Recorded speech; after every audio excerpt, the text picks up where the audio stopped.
పవన్ కళ్యాణ్ గారు. గౌరవ అధ్యక్షుల వారికి నా హృదయపూర్వక నమస్కారం. నాకు మాట్లాడే అవకాశం ఇచ్చినందుకు గౌరవ ముఖ్యమంత్రి గారికి మీకు హృదయపూర్వక నమస్కారం. నేను గవర్నర్ గారి ప్రసంగానికి మనస్ఫూర్తిగా మా పార్టీ తరపు నుంచి, నా తరపు నుంచి మనస్ఫూర్తిగా దానికి మద్దతు తెలుపుతూ ధన్యవాదాలు తెలియజేసుకున్నాను అధ్యక్ష. ఇక్కడున్న ఎక్కువ మంది చాలా సీనియర్ నాయకులు, మోస్ట్ ఆఫ్ దెమ్. నాకు ఇలాంటి సెషన్స్ ఎలా ఉంటాయో నాకు తెలియదు. ఫస్ట్ టైం నేను అంటే గొడవ ఎలా ఉంటుంది అసెంబ్లీలో నాకు తెలియదు. నాకు చాలా ఆశ్చర్యం కలిగింది ఏంటంటే నేను ఇట్లాంటి గొడవలు టీవీల్లో గతంలో తెలంగాణ నరసింహన్ గారు గవర్నర్గా ఉన్నప్పుడు, ఉమ్మడి రాష్ట్రం అప్పుడు గొడవలు చూశాను, టీవీలో చూసామని. అట్లీస్ట్ దానికి ఒక కారణం ఉండిందో, ఇంకో 100 విభేదించే పరిస్థితులు ఉన్నాయి. ఇక్కడ విభేదించడానికి ఏముందో నాకు తెలియలేదు. నేను అనుకుంటా ఉన్నా అసలు ఇలా ప్రవర్తించవచ్చా అని, ఇలా చేయొచ్చా అంటే ఇది leaders should lead by example కదా. రాష్ట్రానికి ప్రథమ పౌరులైన గవర్నర్ గారు ఇలా ఈ స్థాయిలో ఉండి ఆయన మర్యాదపూర్వకంగా వచ్చి మన బడ్జెట్ని, మన రాష్ట్ర విధానాలని ఆయన ప్రవేశపెట్టి మాట్లాడుతూ ఉంటే గౌరవించే విధానం ఇదేనా అని అనిపించింది. సో నేను మనోహర్ గారితో మాట్లాడుతాను, మా సహచరులను, మన సివిల్ సప్లైస్ మినిస్టర్ గారితో. నా రూల్ బుక్ మేమిద్దరు మాట్లాడుకుంటే rules of procedure and conduct of business in Andhra Pradesh legislative assembly ఏంటి సార్ ఇలాగే మాట్లాడేస్తారంటే దాంట్లో చూపించాను. చాప్టర్ 5లో when the House assembles under Article 175 or 176 of the Constitution, every member shall maintain the dignity and solemnity of the occasion before, during or after the Governor's address and shall not obstruct or interrupt the address in any manner. Maintenance of dignity and salinity at governors address అనేది చాలా స్పష్టంగా ఈ rule బుక్లో ఉంటే, మనమే రూల్స్ని implement చేయాల్సిన వాళ్ళం. వారికి సంఖ్యాబలం ఉందా లేదా పక్కన పెడితే, every member of this house has a responsibility to follow the rules. మనమే కనుక ఆ రూల్స్ని బ్రేక్ చేస్తే ఇంక మన ప్రజలకి కానీ చూసే వాళ్ళకి ఏం చెప్తాం? నాకు చాలా కాలం క్రితం నేను అప్పుడప్పుడు మనోహర్ గారిని అడుగుతూ ఉంటాను, సార్ అసెంబ్లీలో ఇక్కడ ఏమి గొడవలు జరిగినా ఎందుకు కేసులు పడవని, ఇక్కడ ఏమి మీకు కొట్టుకో, ఇది నేను నాకు చాలా కామన్ మ్యాన్ ఒక ఇష్యూ, ఒక ఇంక్విజిటివ్నెస్. అండ్ నాకు పార్లమెంట్లో గొడవ జరిగినప్పుడు ఏమి ఏంటి ఇబ్బంది పెట్టేస్తారు ఏంటంటే, ఇక్కడ అవేమి ఉండవు, ఇక్కడ ఇట్స్ ఫ్రీ ఫర్ ఆల్ అన్నట్టుగా మాట్లాడితే then we have more responsibility. మన మీద రూల్స్ పెట్టలేదు అంటే ఏం కేసులు పెట్టమండి. ఇదే కనుక నిన్న వాళ్ళు చేసిన గొడవే కనుక గవర్నర్ గారి మీద, ఆయన సుప్రీంకోర్టు జస్టిస్గా ఉన్నప్పుడు ధైర్యం చేయగలరా? కళ్ళల్లో చూడగలరా?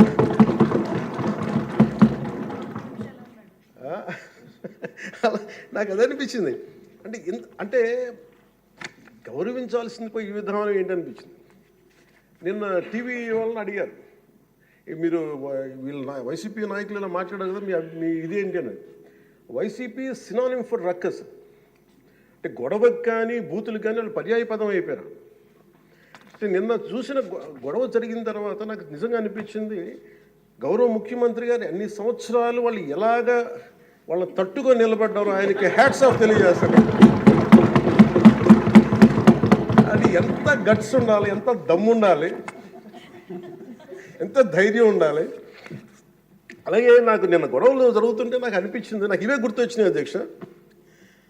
వాళ్ళు ఎప్పుడైతే పేపర్లు విసిరేసి అక్కడ దాకా వచ్చారో నాకు గుర్తొచ్చింది వివేకానంద రెడ్డి గారి హత్య గుర్తొచ్చింది. అంటే వాళ్ళ విధ్వంస విధానం చూశారు. అలాగే ప్రజావేదికని కూల్చిన విధానాన్ని గుర్తొచ్చింది అధ్యక్ష. 200 పైచిలకు ఆలయాలని విధ్వంసం గుర్తొచ్చింది అధ్యక్ష. డాక్టర్ సుధాకర్ గారు చనిపోయిన విధానం గుర్తొచ్చింది అధ్యక్ష. జంగారెడ్డి కల్తీ సారాలో చనిపోయిన చావులు గుర్తొచ్చినాయి అధ్యక్ష. సుప్రీంకోర్టు జడ్జిలతో లెటర్ రాసిన విధానం గుర్తొచ్చింది అధ్యక్ష. వాళ్ళు చేసిన గొడవకి మన హైకోర్టు, ఆంధ్రప్రదేశ్ హైకోర్టు జడ్జెస్ని సోషల్ మీడియాలో బూతులు తిట్టిన విధానం గుర్తొచ్చింది అధ్యక్ష. సోషల్ మీడియా అబ్యూస్ గుర్తొచ్చింది అధ్యక్ష. పత్రికాధిపతులపై దాడులు గుర్తొచ్చినాయి అధ్యక్ష, రివర్స్ టెండరింగ్ గుర్తొచ్చింది అధ్యక్ష, పాలసీ టెర్రరిజం గుర్తొచ్చింది అధ్యక్ష, స్వయాన మీ మీద జరిగిన టార్చరు, దాడులు, ఇబ్బంది పెట్టిన విధానం గుర్తొచ్చింది అధ్యక్ష, మన అడవుల విధ్వంసం గుర్తొచ్చింది అధ్యక్ష, చంద్రబాబు గారిని 53 రోజులు జైల్లో పెట్టి ఇబ్బంది పెట్టిన విధానం గుర్తొచ్చింది అధ్యక్ష, అమరావతి రైతుల్ని దారుణంగా రక్తాలు వచ్చేలా కొట్టి కేసులు పెట్టింది గుర్తొచ్చింది అధ్యక్ష, తిరుపతి కల్తీ లడ్డులు గుర్తొచ్చినాయి అధ్యక్ష, అబ్యూజ్ ఆన్ విమెన్ గుర్తొచ్చింది అధ్యక్ష. మన కళ్ళ ముందు వీళ్ళు విధ్వంసం తెలియజేస్తూ ఉన్నారు. వీళ్ళు ఈ స్థాయిలో ఇక్కడ ప్రవర్తిస్తే దానికి సంబంధించి బయట ఇట్లాంటి గొడవలు జరుగుతాయి అధ్యక్ష. ఇది మారాలి అని చెప్పి మనం మాట్లాడితే ప్రజలు మనకి ఈ రోజున ఇంత అత్యధిక బలంతో మనల్ని ఇక్కడ నుంచోబెట్టారు అధ్యక్ష, ఇక్కడ కూర్చోబెట్టారు మనందరినీ. దీనికి గౌరవ ముఖ్యమంత్రి గారు ప్రదేశాలు చెప్తూ ఉంటారు. అలాగే ఇది మినిమం గవర్నమెంట్, ఇది మన నరేంద్ర మోదీ గారు చెప్తారు, గౌరవ ప్రధానమంత్రి, minimum government and maximum governance అని. దాంట్లో భాగంగానే చాలా గ్రేట్ అడ్మినిస్ట్రేటివ్ రిఫార్మ్స్ పట్టుకొచ్చారు. ఈ రోజున వాట్సాప్ గవర్నెన్స్ కూడా ముందుకు తీసుకెళ్ళడానికి ఆయన అనుభవం. అంటే మేము ఈ ప్రభుత్వం చేస్తున్నది అధ్యక్ష, ఎక్కడా కూడా ప్రభుత్వం ప్రజలకి సామరస్యపూర్వకంగా ఉండాలి, ఎక్కువ సానుకూలంగా ఉండాలి, ఎక్కువ బాధ్యతలు పెట్టాలి, ఎక్కువ బరువు పెట్టకూడదు అనే విధంగా గౌరవ ముఖ్యమంత్రి గారి ఆధ్వర్యంలో నడుస్తూ ఉంది ప్రభుత్వం. మేమందరం ఆయనకి సహాయ సహకారాలు అందిస్తూ ఉన్నాం అధ్యక్ష. Governor his excellency Abdul Nazeer గారికి రాష్ట్ర ప్రభుత్వ అధిపతిగా గవర్నర్ హోదాలో శాసనసభను ఉద్దేశించి రాష్ట్ర అభివృద్ధి భవిష్యత్ నమూనాను దిశానిర్దేశం చేసినందుకు వారికి నా హృదయపూర్వక కృతజ్ఞతలు. అలాంటి ఉన్నతమైన వ్యక్తి ఇస్తున్న సందేశాన్ని చూసి వైసీపీ వాళ్ళు బాయ్కాట్ చేయడం చాలా దురదృష్టకరం. ఇలాంటి ఆయన చూస్తూ ఉన్నాను అధ్యక్ష, ఇట్లాంటి ఇబ్బంది పెట్టే సమయంలో కూడా ఆయన ఆరోగ్యం కూడా సరిగ్గా లేదు, జ్వరం వచ్చిన సమయంలో కూడా ఆయన ఎంత ఇబ్బంది పెడుతుంటే ఆయన చాలా సక్సెస్ఫుల్గా ఆయనకి ఇచ్చినందుకు మనస్ఫూర్తిగా వారికి నా ధన్యవాదాలు, నా కృతజ్ఞతలు తెలియజేస్తాను. చట్టసభలు దేవాలయాలు లాంటివి రాజ్యాంగాన్ని పరిరక్షించేందుకు 5 కోట్ల ఆంధ్రప్రదేశ్ రాష్ట్ర ప్రజల భవిష్యత్తుని నిర్ణయించే వేదిక ఇది. అలాంటి సభను హుందాగా నడిపించాలని కూటమి ప్రభుత్వం అధికారులకు వచ్చిన రోజు నుంచి తరచుగా చెప్తూ గౌరవ ముఖ్యమంత్రి గారు పదే మా అందరికీ దిశానిర్దేశం చేస్తూ ఉంటారు. గతంలో కూడా మొదటి రోజు కూడా వారికి ఎట్లా రావాలి పెడితే లేదు మనం ఇబ్బంది పెట్టొద్దు, వాళ్ళకి 11 సీట్లు వచ్చినా కానీ పాపం వారికి ఇవ్వాల్సిన గౌరవం వాళ్ళకి ఇద్దామని చెప్పి ఏ రోజు కూడా ఇబ్బంది పెట్టి గబుక్కుని ఒక మాట అంటుంటే గౌరవ సభ్యులు కొంతమంది ఇక్కడి నుంచి అలా చెయ్యొద్దు, అలా మాట్లాడకండి అని అందరినీ చాలా సున్నితంగా మందలించారు ఆయన. ఇట్లాంటి ఉన్నప్పుడు వాళ్ళు ప్రవర్తించే విధానం చాలా బాధ అనిపించింది. మేమందరం 164 మంది సభ్యులు చాలా బాధ్యతగా వ్యవహరిస్తున్నాం అధ్యక్ష. భవిష్యత్తులో కూడా రాజ్యాంగ పరిరక్షణ, రాష్ట్ర ప్రజల సంక్షేమం, రాష్ట్ర సమగ్ర అభివృద్ధి ధ్యేయంగా వ్యవహరిస్తామని సందర్భంగా గవర్నర్ గారికి శాసనసభ వేదికగా తెలియజేస్తాం. నిన్న సభలో గందరగోళం సృష్టించి సభ నుండి వెళ్ళిపోయిన 11 మంది ఎమ్మెల్యేల పార్టీకి సంబంధించిన ఎమ్మెల్సీ ప్రవర్తనలను ఖండిస్తూ ఇందులో ఆ తప్పు లేనప్పటికీ కూడా గవర్నర్ గారికి ప్రభుత్వం తరఫున క్షమాపణ తెలియజేస్తాను అధ్యక్ష. గౌరవ శాసనసభ స్పీకర్ శ్రీ అయ్యన్న పాత్రుడి గారికి, సభలో ఆసీనులై ఉన్న గౌరవ ముఖ్యమంత్రి శ్రీ నారా చంద్రబాబు నాయుడు గారికి, మంత్రివర్యులకు, శాసనసభ్యులకు, శాసనమండలి సభ్యులకు, అలాగే సభ నుంచి వెళ్ళిపోయిన వైసీపీ సభ్యులకు కూడా నా హృదయపూర్వక నమస్కారం. అధ్యక్ష, మేము ఆర్థిక ఇబ్బందులు పడుతున్న రాజధాని ఇచ్చి కూడా రాజధాని నిర్మించుకోలేని రాష్ట్రంలో గత ప్రభుత్వం రాజధానిపై నిర్మాణం దృష్టి పెట్టకుండా 3 ముక్కలాట ఆడింది. అభివృద్ధి కుంటుపడింది, ఆర్థిక స్థిరత్వం కోల్పోయింది. ఈ కారణంగా పెట్టుబడులు మందగించాయి, అధికార దుర్వినియోగం, క్షీణించిన శాంతి భద్రతలు, మౌలిక సదుపాయాలు, కల్పన వైఫల్యం కారణంగా రాష్ట్రం తీవ్ర సంక్షోభంలోకి వెళ్ళిపోయింది. ఇలాంటి సమయంలో గౌరవ ముఖ్యమంత్రి శ్రీ నారా చంద్రబాబు గారి నాయకత్వంలో ఆయన ఈ సవాళ్ళను అధిగమిస్తూ ప్రభుత్వాన్ని స్థాపించాం. ఇప్పుడు ఆర్థిక, సామాజిక, సాంస్కృతిక, విద్య, ఆరోగ్య, పర్యావరణ మరియు మౌలిక సదుపాయాల అభివృద్ధి లక్ష్యంగా ప్రాంతాల వారి సమగ్రమైన అభివృద్ధి ప్రణాళికతో ముందుకు వెళ్తున్నాం. ఎన్నికల ముందు పరిస్థితులు చూసాం. సాంత్వన, ఓదార్పు కావాల్సిన రాష్ట్రానికి ఈ రోజున వాళ్ళు బాధ్యత రాహిత్యం మనకి చూసాం. గత కొంతకాలంగా రాష్ట్రం ఆర్థిక సుస్థిరత కోల్పోయిన ధర్మిలా తిరిగి నారా చంద్రబాబు గారి నాయకత్వంలో పునర్జీవం వైపు అడుగులు వేస్తున్న కీలక సమయం అది. అదేవిధంగా ప్రభుత్వంలో పారదర్శకత, జవాబుదారీతనం తీసుకురావాలనే ఉద్దేశంతో పంచాయతీరాజ్ శాఖలో అవినీతికి ఎటువంటి తావు లేకుండా ఉద్యోగుల బదిలీల కార్యక్రమం చేపట్టడం జరిగింది అధ్యక్ష. గ్రామ పంచాయతీలో ఘనంగా జాతీయ వేడుకలు జరుపుకోవాలనే ఉద్దేశంతో స్వాతంత్ర గణతంత్ర దినోత్సవాల వేడుకలను ఖర్చులను పెంచి పంచాయతీలకు అందించడం జరిగింది. ప్రభుత్వం అధికారంలోకి వచ్చిన వెంటనే ఒకే రోజు 13,326 గ్రామ సభలు నిర్వహించి ప్రపంచ రికార్డు సాధించామన్న ఈరోజు తీసుకున్న నిర్ణయాలను చిత్తశుద్ధితో అమలు చేసేందుకు పల్లె పండుగ పేరుతో కార్యక్రమం రూపొందించి 3 నెలల కాలంలో సంక్రాంతి పండుగ నాటికి రాష్ట్ర వ్యాప్తంగా ప్రతి గ్రామంలో రోడ్లు నిర్మించే చర్యలు తీసుకున్నాం అధ్యక్ష. కేంద్ర ప్రభుత్వం గ్రామీణ అభివృద్ధి శాఖ ఆధ్వర్యంలో ప్రతిష్టాత్మకంగా నిర్వహించే మహాత్మా గాంధీ జాతీయ ఉపాధి హామీ పథకం ద్వారా విడుదలవుతున్న నిధులను పూర్తి స్థాయిలో సద్వినియోగం చేసుకుంటూ అభివృద్ధి కార్యక్రమాలకి వినియోగం చేస్తూ కేంద్ర ప్రభుత్వం చేత ప్రశంసలు అందుకుంటున్న విషయాన్ని సందర్భంగా మీకు తెలియజేస్తాం అధ్యక్ష. దాదాపు 4,500 కోట్ల వ్యయంతో 30,000 అభివృద్ధి కార్యక్రమాలను ప్రారంభించి రాష్ట్ర వ్యాప్తంగా 4,300 కిలోమీటర్ల సీసీ రోడ్ల నిర్మాణం చేపట్టడం జరిగింది అధ్యక్ష. గత ప్రభుత్వం 5 ఏళ్ల హయాంలో 1,800 కిలోమీటర్ల సీసీ రోడ్లు నిర్మాణం చేస్తే కేవలం 6 నెలల కాలంలో గౌరవ ముఖ్యమంత్రి శ్రీ నారా చంద్రబాబు గారి నాయకత్వంలో కూటమి ప్రభుత్వం 4,300 కిలోమీటర్ల నిర్మాణం చేపట్టింది. ఇప్పటికీ 3,000 కిలోమీటర్లు పూర్తి కాగా ఇంకో 1,300 కిలోమీటర్ల రోడ్ల నిర్మాణం ముగింపు దశకి చేరుకునే అధ్యక్ష. ఇవే కాకుండా పాడి రైతుల ఆదాయాన్ని పెంచేలా, పాడి పశువులకి రక్షణ కల్పించే ఉద్దేశంతో రాష్ట్ర వ్యాప్తంగా 22,500 గోకులాలని నిర్మాణం చేపట్టడం జరిగింది అధ్యక్ష. గత ప్రభుత్వం 5 ఏళ్ల కాలంలో కేవలం 268 మినీ గోకులాలు మాత్రమే నిర్మించింది అధ్యక్ష. వాళ్ళు 5 సంవత్సరాల కాలంలో వాళ్ళు నిర్మించింది 268 మినీ గోకులాలు అధ్యక్ష. ఎన్డీఏ ప్రభుత్వం నారా చంద్రబాబు గారి నాయకత్వం వచ్చింది 22,500 గోకులాలు మేము నిర్మాణం చేపట్టడం జరిగింది. అలాగే పంచాయతీరాజ్ శాఖ నుంచి ప్రత్యేకించి గత ప్రభుత్వం ప్రతి శాఖలో కూడా అవినీతిని నిధుల మళ్లింపు, దుబారా ఖర్చులు, నిర్లక్ష్య ధోరణి, భవిష్యత్ అవసరాలపై దృష్టి పెట్టకపోవడం వంటి కారణాలతో రాష్ట్ర భవిష్యత్తు వెనక్కి వెళ్ళింది అధ్యక్ష. దాని మీద గవర్నర్ గారి ప్రసంగం గ్రామీణాభివృద్ధి ప్రాముఖ్యత గురించి చాలా బలంగా నొక్కి చెప్పారు. రాష్ట్ర అభివృద్ధి గ్రామాలే బలమైన పునాదికి ఈ ప్రభుత్వం నమ్మి ఆచరించి చూపిస్తుంది. గ్రామ సభల నిర్వహణ, ఉపాధి హామీ పనులు, గ్రామీణ మౌలిక వనరుల అభివృద్ధి, తాగునీటి సరఫరా, పారిశుద్ధ్య సౌకర్యాల ఒక ఉద్యమంగా పల్లె పండుగని ముందుకు తీసుకెళ్తున్నాం అధ్యక్ష.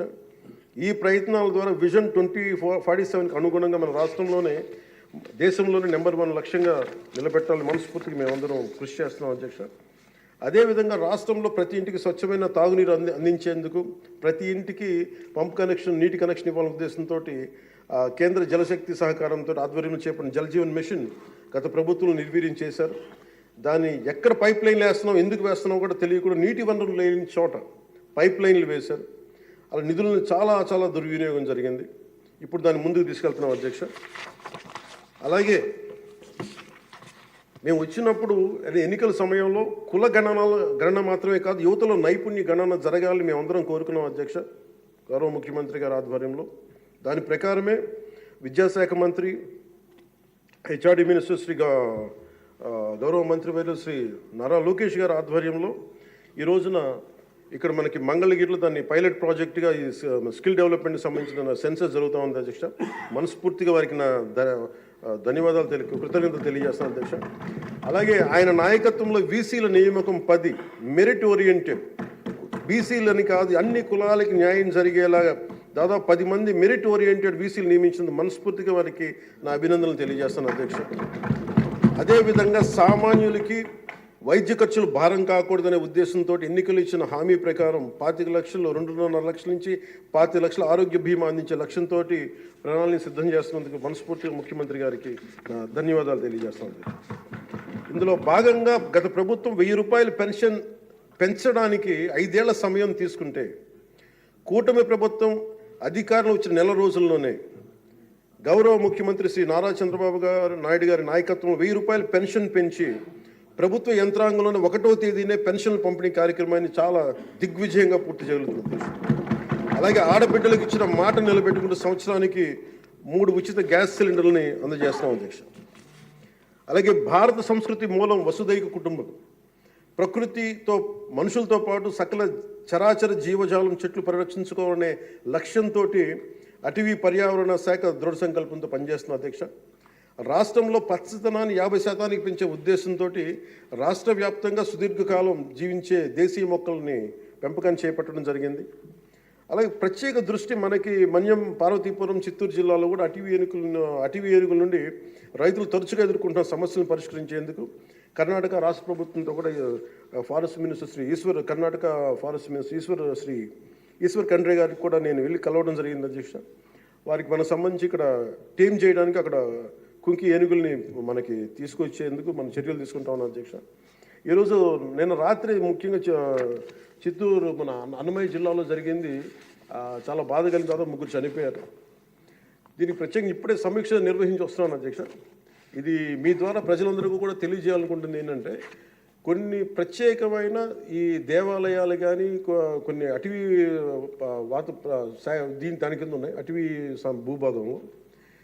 నిన్న జరిగిన ఇన్సిడెంట్ అధ్యక్ష, అది రెగ్యులర్ రూట్ వాళ్ళు వాళ్ళేది అధ్యక్ష. ముఖ్యంగా ఫారెస్ట్ డిపార్ట్మెంట్ చెప్పింది ఏంటంటే, మీరు షార్ట్ కట్ కోసం ఎక్కడైతే ఏనుగులు ఉంటాయో అటు సైడ్ వెళ్ళారు అధ్యక్ష. ఆ వెళ్ళిన వ్యక్తి కూడా గతంలో అతని మీద రెడ్ శాండర్స్ స్మగ్లింగ్ చేసే వ్యక్తి, అతను నాకు తెలిసి ఈ రూట్ అని చెప్పి దాదాపు 30 మందిని తీసుకెళ్ళండి అధ్యక్ష. అందుకని చిన్న ఏనుగు ఉంటే ఒక గున్న ఏనుగు లాంటిది, దాన్ని అది చూసి దాన్ని పంపించేయడానికి అరిస్తే మిగతా పెద్ద ఏనుగు వచ్చి దాడి చేసిన అధ్యక్ష. అందుకే ప్రత్యేకించి ఈ ఏనుగులు సంచరించే ప్రాంతాల నుండి ప్రజానీకానికి ప్రజలందరికీ కూడా మీ ద్వారా నేను తెలియజేస్తుంది, మీరు ప్రిస్క్రైబ్డ్ రూట్స్లోనే మీరు దయచేసి ఫారెస్ట్ ఎవరైతే నిర్దేశించిన రహదారులోనే వెళ్ళండి మీరు అని చెప్పి మీరు దయచేసి మీ ఉద్దేశం తెలియజేస్తాం. లేదంటే అవి వాటి ఉంటున్న ఏరియాలోకి మన ప్రాంతాల్లోకి వెళ్ళి మనం ఆపదను కొని తెచ్చుకుంటామని మీకు తెలియజేస్తూ వాళ్ళకి ప్రజలు కూడా దీన్ని తెలుసుకోవాలని మీ ద్వారా తెలియజేస్తాను అధ్యక్ష. ప్రభుత్వం వచ్చిన వెంటనే గత ప్రభుత్వం అటవీ శాఖ మంత్రిగా పనిచేసిన వాళ్ళు కూడా 77 ఎకరాల అధ్యక్ష 77 ఎకరాల అటవీ భూమిని వాళ్ళు అన్యాక్రాంతం జరిగింది అధ్యక్ష. గౌరవ ముఖ్యమంత్రి నారా చంద్రబాబు గారి నాయకత్వంలో తిరిగి 77 ఎకరాలను మనం సీజ్ చేయడం జరిగింది అధ్యక్ష. తిరిగి దానికి తగ్గ శిక్షలు పడేలాగా చర్యలు తీసుకుంటాం అధ్యక్ష. గత ప్రభుత్వం తరచుగా ఎర్రచందనం స్మగ్లింగ్ గురించి వింటూ ఉండేవాళ్ళం. విదేశాల్లో ఎన్నోసార్లు మన రాష్ట్ర సంపద నుంచి ఎర్రచందనం పట్టుబడింది. ఉదాహరణకి మీకు ఒక సంఘటన చెప్తాను అధ్యక్ష. ఎంత నెగ్లిజెంట్గా ఉన్నారంటే, నేను కుంకి ఏనుగుల గురించి కర్ణాటకకి వెళ్ళాను అధ్యక్ష. వెళ్తే అక్కడ కర్ణాటక ఫారెస్ట్ డిపార్ట్మెంట్ వాళ్ళు చెప్తుంది ఏంటంటే, వాళ్ళకి థ్యాంక్ యూ చెప్తున్నారు. థ్యాంక్ యూ అని మీ వల్ల 125 కోట్ల ఆదాయం వచ్చిందని చెప్తున్నారు మీ ఆంధ్రప్రదేశ్ వల్ల. నాకు అర్థం కాలేదు ఏంటి సార్ అంటే, మనకి పచ్చని మన ఎర్రచందనం చెట్లు కొట్టేసి కర్ణాటకకి వెళ్ళిపోయినాయి. అక్కడ కర్ణాటక ఫారెస్ట్ డిపార్ట్మెంట్ వాళ్ళు పట్టుకొని దాన్ని వాళ్ళు స్వాధీనం చేసుకొని 2 విడతలుగా ఒకసారి 100 కోట్లు ఇంకోసారి 25 కోట్లు మన ఎర్రచందనాన్ని స్వాధీనం చేసుకొని